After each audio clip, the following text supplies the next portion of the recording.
right. So thanks again for taking the time to speak with me today. First off, I wanted to say like how incredible it was your play during the Dream Gap Tour in New York and Chicago. So how are you feeling after those games mentally and physically? Yeah, I mean, obviously it's been a really long year, so it's been up and down, a lot more training than playing hockey games. So it was obviously great to get back out on the ice. I mean, it's always different. You're playing with players that you don't always play with and you're not familiar with. But honestly, it was, like I said, it was great to compete again. And I've been feeling great since I've played in those games. That's good. That's good. And now that you guys are heading to St. Louis, will you be a part of that showcase? Yes, yeah, I plan to be anyways. Yeah, but yeah, I'm looking forward to going back to St. Louis as well.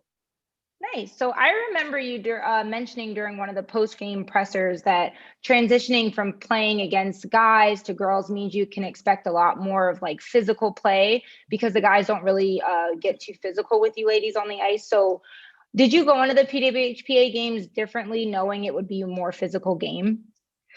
I think I knew who I was going to be playing against. Obviously Minnesota has a pretty talented team, pretty skilled team, pretty gritty team. So, I was ready for it. It doesn't change the way I play, I guess, depending on who I'm playing. So, I just was like, yeah, I knew it was going to be a physical game. It always is when we play each other. So it was fun though.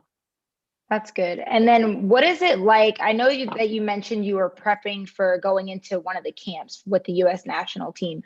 So what's it like transitioning from playing with the PWHPA and those ladies and then transitioning to prepping for the Winter Olympics with the national team? Yeah, I mean, it's definitely ramped up a lot higher.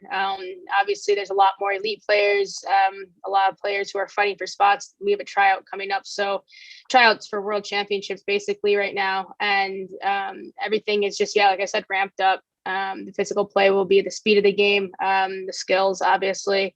So, I mean, it's the best hockey though. It's so fun to be able to go out and compete against each other. And you realize like, yeah, you want that girl on your team. I think that's the type of stuff, like the way you have to play against each other and with each other, but you can learn so much from playing against each other as far as, the type of grittiness players have or the type of skill that players have. So I'm looking forward to the tryouts. It's going to be obviously a tough week, but it's always fun to get back in that US uniform.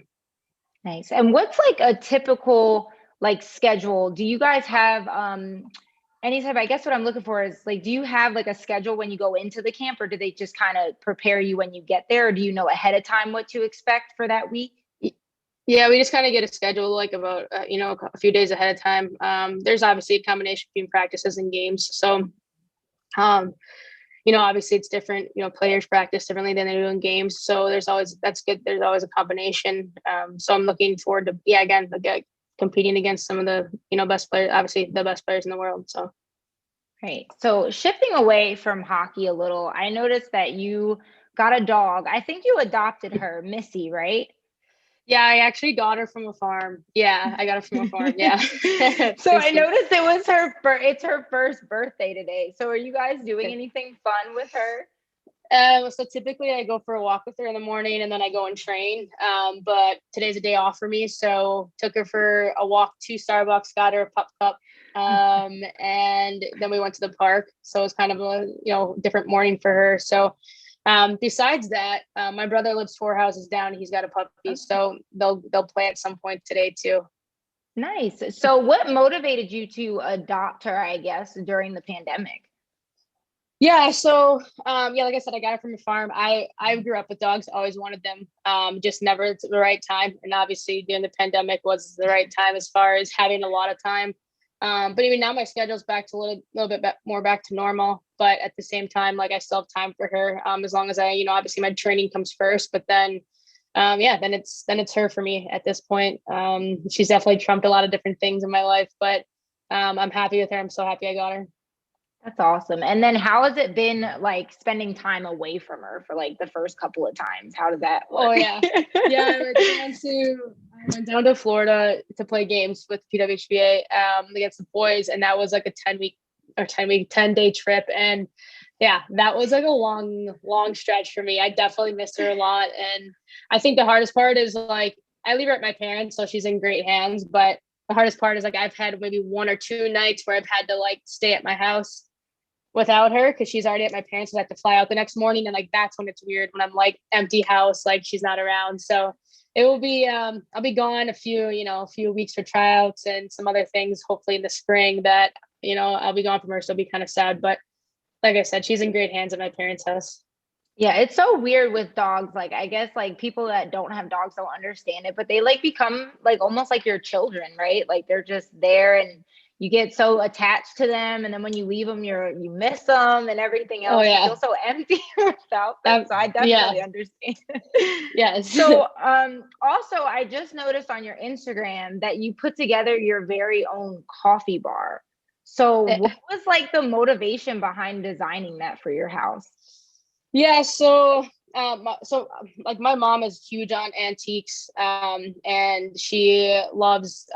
She's had a lot of different antique furniture that she's basically stripped down and has stained herself in her house. And like, I mean, the pieces of furniture are huge compared to the little coffee bar that I use. But we went. I was just trying to find something little like that for a long time, and I went to an antique store with my mom, and I'm like, Mom, what about this? This is like perfect height. But it was like, it had like 4 or 5 coats of paint on it. Like it actually was probably something from like it had like oil cans in it from like basically a workshop is basically what it was. But yeah, we started stripping the paint off and got it all finished. And obviously my mom knows how to do everything like that, so she kind of taught me.